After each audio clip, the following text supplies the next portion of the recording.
यह वीडियो उनके लिए है जो कि अभी तक हिंदी में कुछ नहीं पढ़े हैं और चाहते हैं कि आखिर उनको लास्ट समय में, अंतिम समय में ऐसी कोई टिप्स मिल जाए, ऐसा कोई तरीका पता लग जाए जिससे कि वो पढ़ के कहीं ना कहीं 80 या 85% तक वो पा जाए। देखो, मैं ज्यादा की बात नहीं करूंगा, लेकिन अगर आपका सपना है कि चलो भैया, अगर अभी तक हम कुछ नहीं पढ़े हैं तो अगर हमारा 80 भी आ जाता है या फिर 85 भी आ जाता है तो हमारे लिए बहुत है।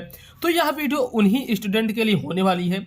अगर वीडियो को पूरा देखोगे तो मैं 100% की गारंटी लेता हूं, वीडियो के लास्ट में आप लोग एक अच्छा सा कमेंट करके जाओगे और वीडियो को लाइक करके जाओगे, क्योंकि मैं ऐसा तरीका बताने वाला हूं कि जो भी अभी तक कुछ नहीं पढ़े वो बहुत अच्छे तरीके से अपने बोर्ड परीक्षा में नंबर ला लेंगे। ठीक, और ये तरीका बहुत ही वायरल तरीका है, मैंने बताया था एक वीडियो में, और वो वीडियो 1 मिलियन लोगों ने देख लिया है, 1 मिलियन स्टूडेंट ने। ठीक है, 1 मिलियन कितने स्टूडेंट है? सिर्फ 2.5 मिलियन है स्टूडेंट, मतलब 10th में इस बार, और देख कितने लिए 1 मिलियन। तो सोच सकते हो कितना ज्यादा तगड़ा मैंने ट्रिक बताई थी।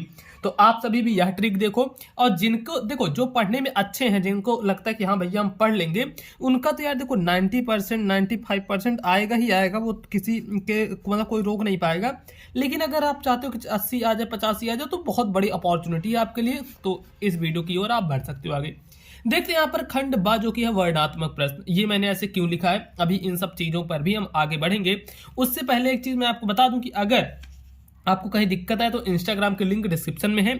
और एक बहुत बड़ी खुशखबरी आप सभी लोगों के लिए कि हमारा जो मोबाइल पर स्कूल एप्लीकेशन है, जो ऐप है, वो भाई लॉन्च हो चुका है। आपके लिए बहुत बड़ी गुड न्यूज़ है कि मोबाइल पर स्कूल ऐप लॉन्च हो चुका है। और यहाँ पर आप जाकर देखो, पहले आप प्ले स्टोर पर जाना, मोबाइल पर स्कूल ऐप डाउनलोड कर लेना। और ये ऐप सिर्फ उन्हीं के लिए है जिनकी तैयारी, मतलब जो चाहते हैं, जिनका सपना है बोर्ड में 95% लाने का। और आप देखना इस बार का रिजल्ट देखकर तंग रह जाओगे, क्योंकि बहुत सारे बच्चे इस बार 95+ लाने वाले हैं, यह मेरी गारंटी है। तो इसको डाउनलोड कर लेना। ऐसे ऐसे कोर्सेज लाया हूं मैं आपके लिए, वो भी बहुत कम प्राइस में। इतने कम प्राइस में मुझे नहीं लगता कोई आपको दे रहा है, तो जाकर देख सकते हो। चलो हम बढ़ते, जैसे मान लो हिंदी का पेपर है मेरे सामने, यहाँ पर देखो 2024 हिंदी का पेपर भी आपके लिए मैं लेकर आ चुका हूँ। हर चीजें हैं आपके लिए, बस वीडियो को अंत तक देखते रहना। जो जो चीजें बताऊंगा उन चीजों को समझते चलना। अब देखो, आप जब पेपर देने जाओगे, आपके पास एक ऐसी नीली पेन रहेगी और एक ऐसी काली पेन रहेगी। देखो एकदम चमचमाती हुई ऐसे 2 पेन लिए रहोगे, और एक रहेगी आपके पास स्केल। इतना चीजें आपको ले जाना है। ठीक, इतनी चीजें जरूर से आपको पेपर देते वक्त ले जाना है। अब देखो, गलती ये मत करना कि भैया लाल पेन ले गए हरी, ये बिल्कुल गलती मत करना। कि बहुत सारे लोग क्या करेंगे, रेड पेन ले जाएंगे, बहुत सारे लोग ग्रीन पेन। अब उनका देखो लॉजिक उनका सिंपल होता है, ये सब ग्रीन और रेड पेन ले जाने का, कि हम जितना बढ़िया से सजा के लिखेंगे हमको पेपर में उतने नंबर मिलेंगे। लेकिन ऐसा नहीं होता है, ये चीजें आपको भूल जानी कि ऐसा बिल्कुल नहीं होता कि आप जितना सजा के लिखोगे नंबर मिलेगा, ऐसा नहीं है। अब देखो, जब आपके पास ऐसे पेपर आ जाए तो पेपर देखकर घबराना नहीं है। सबसे पहले जैसे ये पेपर है तो ऐसे एक बार उठा के देखना है, अच्छा ये पूरा पेपर है, कितने पेज का, ऐसे देख लो।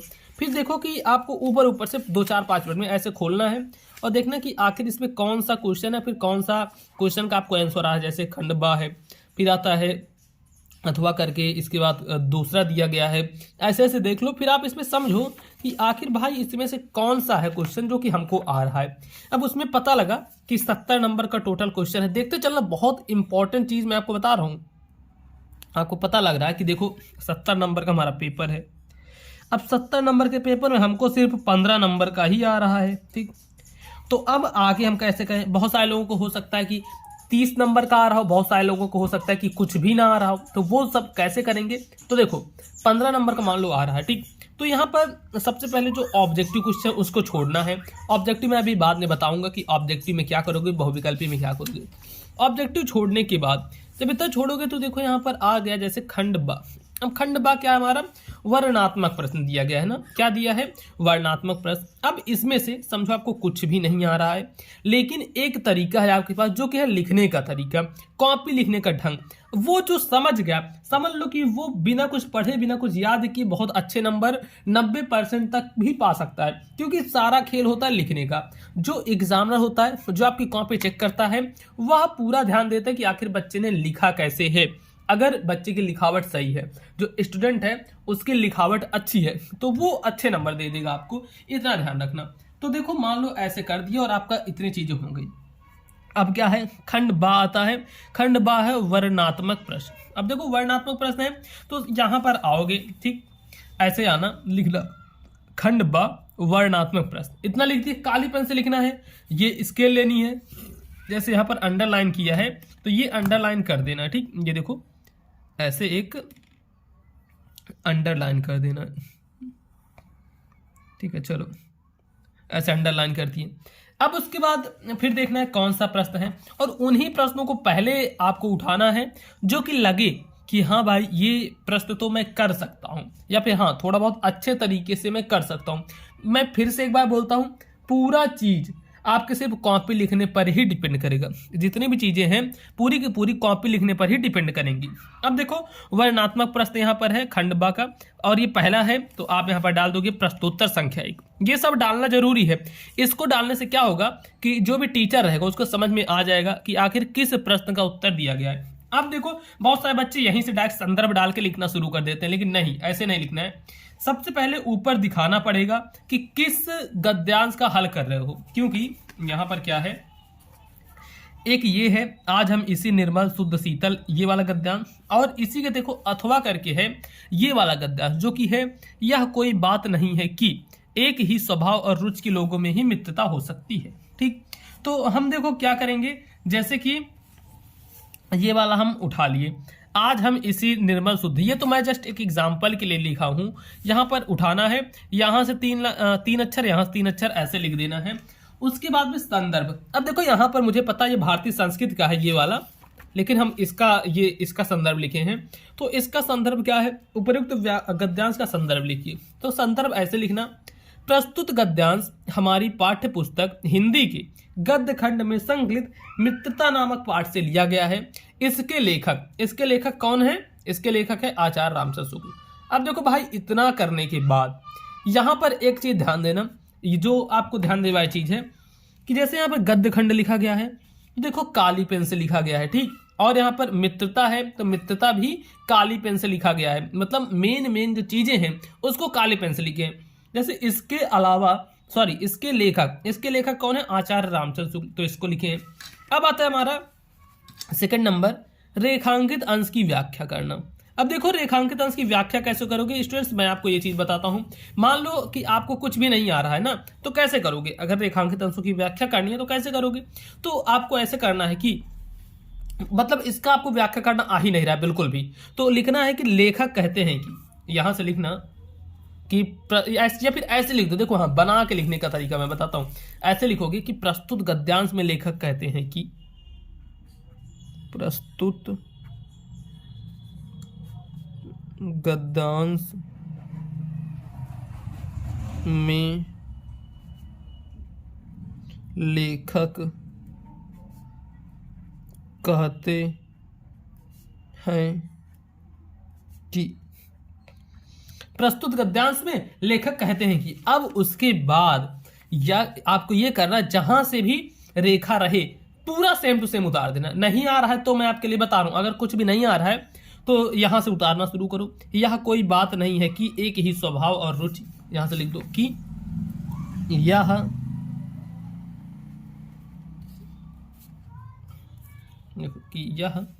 कोई बात नहीं है कि, यह कोई बात नहीं है कि एक ही स्वभाव वाले, पूरा देखो पूरा ऐसे उतारते चले जाना। आप ये मत सोचना कि मुझे नहीं आ रहा तो मैं क्या करूं, यही उतारता चले जाना है। एक ही स्वभाव और रुचि के लोगों में ही मित्रता हो सकती है, एक ही स्वभाव वाले लोगों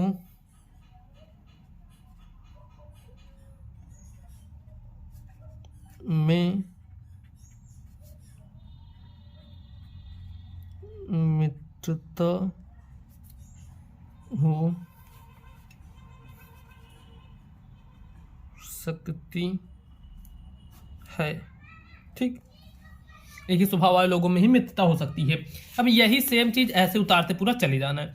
फिर उसके बाद आएगा व्यक्ति एक दूसरे की ओर क्या देखकर आकर्षित होते हैं। ये जो तीसरा नंबर क्वेश्चन रहेगा इसमें याद करने की कोई आवश्यकता ही नहीं है, ये तो इसी में मिल जाएगा। चलो ढूंढते हैं, व्यक्ति एक दूसरे की ओर क्या देखकर आकर्षित होते हैं। तो चलो, यह कोई बात नहीं है कि एक ही स्वभाव और रुचि के लोगों में ही मित्रता हो सकती है। समाज में विभिन्नता देखकर लोग एक दूसरे की ओर आकर्षित होते हैं। इसका उत्तर क्या है? समाज में विभिन्नता देखकर लोग एक दूसरे की ओर आकर्षित होते हैं। तो तीसरा नंबर ऐसे डालना है क्वेश्चन का, तीसरा यहां पर, ठीक। अब यहां पर तीसरा नंबर डालने के बाद लिखना है, देखो क्या लिखोगे कि अभी आपने क्या पढ़ा, यहां पर यह लिखा था कि समाज में विभिन्नता देखकर लोग एक दूसरे की ओर आकर्षित होते हैं। तो यहां पर लिखो समाज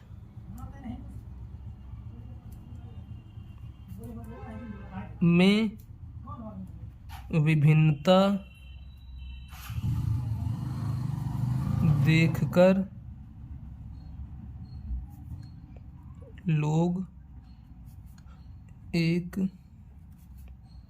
एक दूसरे की ओर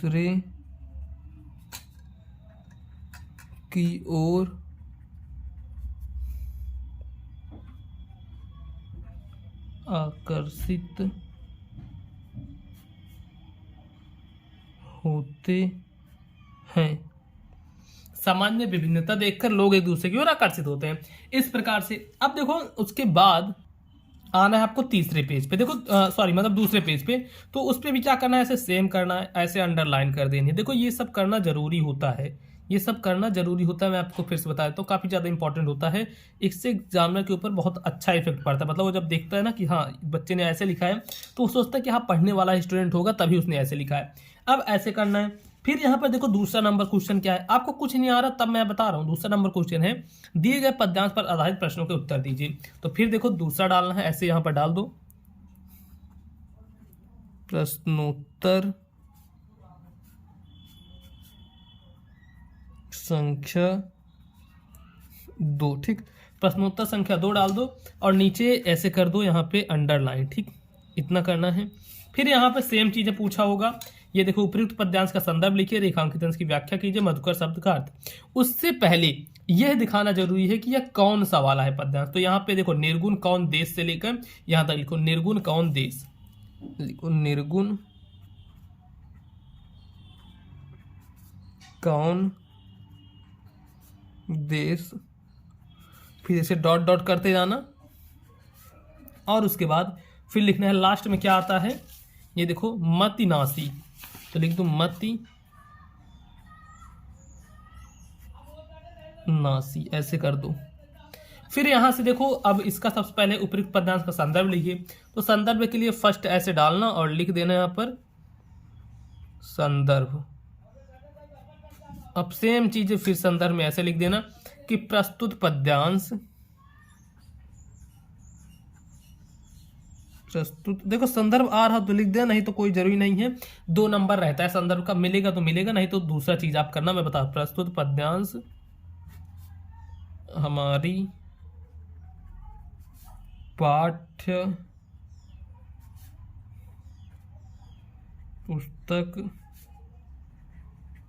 हिंदी के पदखंड में संकलित, पदखंड में संकलित जिस भी पार्ट से लिया गया उसको लिख देना ऐसे। अब मान लो ये सब चीजें नहीं आ रही, चलो अब आते हैं, हम डायरेक्ट बढ़ते हैं इस पे। गद्यांश का संदर्भ जो संस्कृत का गद्यांश है, जैसे यहाँ पर है दिया गया है ऐसा नगरी भारतीय संस्कृत, तो ऐसे लिख देना कि यह नगरी भारतीय संस्कृत के कुछ भी बनाकर, जो आप क्या करो अभी से याद कर लो, 2 से 3 अनुवाद संस्कृत का याद कर लो। कुछ भी आ जाए, नहीं आ रहा है तो वही लिख कर चले आना। बस ध्यान रखना है कि कॉपी को सादी नहीं छोड़ के आना है, जैसे ऐसे छोड़कर नहीं आना है।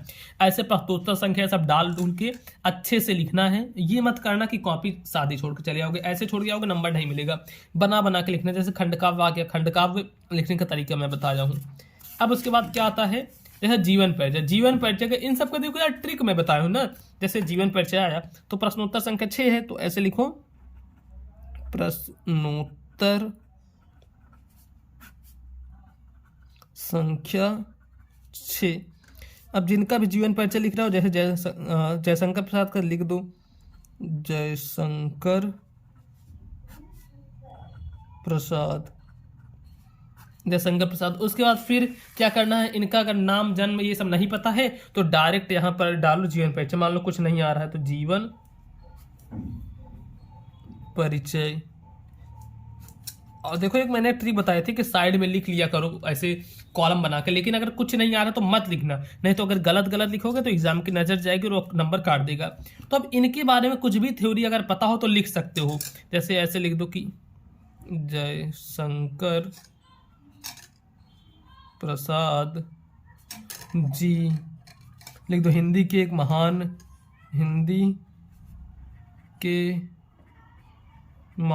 लेखक थे। मतलब इनके बारे में ऐसे अपने मन से बना बना के लिखना है और कम से कम एक पेज भर देना है। अब ऐसे बना के लिखोगे तो एग्जाम में क्या है तो तुरंत देखेगा, नंबर दे देगा, ज़्यादा वो पढ़े लिखेगा नहीं, ठीक। अब ऐसे पद्यांश का भी है, फिर है ये चीज़ें संस्कृत का, ये मान लो 2 नंबर आप नहीं पाओगे, ठीक है, 2 नंबर नहीं पाओगे। पत्र लिखने का आएगा, पत्र लेखन की वीडियो में बताया हूँ, पत्र लेखन, ठीक है, पत्र लेखन की वीडियो में अलग से आपको बताया हूँ, जाके सभी लोग जल्दी से देख लो उस वीडियो को। फिर आता है ये लिखने का, निबंध लिखने का ही बताया हूँ, आपको कुछ नहीं आता, बना बना के लिखो, 7 नंबर का आता है, 7 में से 5 नंबर तो आपको मिल ही जाएगा, 5 नहीं 4 मिलेगा। देखो पेपर में सादी कॉपी नहीं छोड़ना है, सारी चीज़ें भरनी है, ऐसे प्रश्नोत्तर संख्या डाल के लिखना अच्छे से। अगर ऐसे करते हो तो 70 में से कम आपको 40 नंबर तो मिल ही जाएगा। 30 नंबर स्कूल से मिलेगा, मतलब 70 से 75% आपका आराम से बन जाएगा अगर कुछ भी नहीं आता है तो, ठीक है। बाकी अगर आप चाहते हो कि मैं आपको बता दूं जो पेपर आने वाला है उसका पूरा सॉल्यूशन दे दूं और जितने भी क्वेश्चन हैं इंपॉर्टेंट क्वेश्चन चाहे जो चीज़ें सब चीज़ें की सॉल्यूशन, तो हमारा मोबाइल पर स्कूल एप्लीकेशन लॉन्च हो चुका है। इस पर जाओ, यहाँ पर आपको कुछ चीज़ें मिलेंगी, उस पर आप देख सकते हो। आप खुद ओपन करोगे देख लोगे, तो जाके पहले रजिस्टर कर लो सब लोग, रजिस्टर करने के बाद आपकी एप्लीकेशन खुल जाएगी, तो उसमें जाकर देख लेना। बाकी हाँ, इसको तुरंत से डाउनलोड कर लो और इंस्टाग्राम पर आप मुझे फॉलो कर सकते हो अगर आपको कहीं भी दिक्कत आ रही हो तो। ये है आईडी, क्या है इंस्टाग्राम की आईडी, पीयूष मौर्य 1001। कहीं भी कोई भी प्रॉब्लम है तो मुझसे डायरेक्टली पूछ सकते हो। बाकी इस वीडियो को ज़्यादा से ज़्यादा लाइक करना और कमेंट में बताना वीडियो कैसी लगी, और इस चैनल को सब्सक्राइब जरूर से कर लेना। तो बस दोस्तों आज की वीडियो में इतना ही, अब मिलेंगे हम आपसे और किसी नेक्स्ट वीडियो में।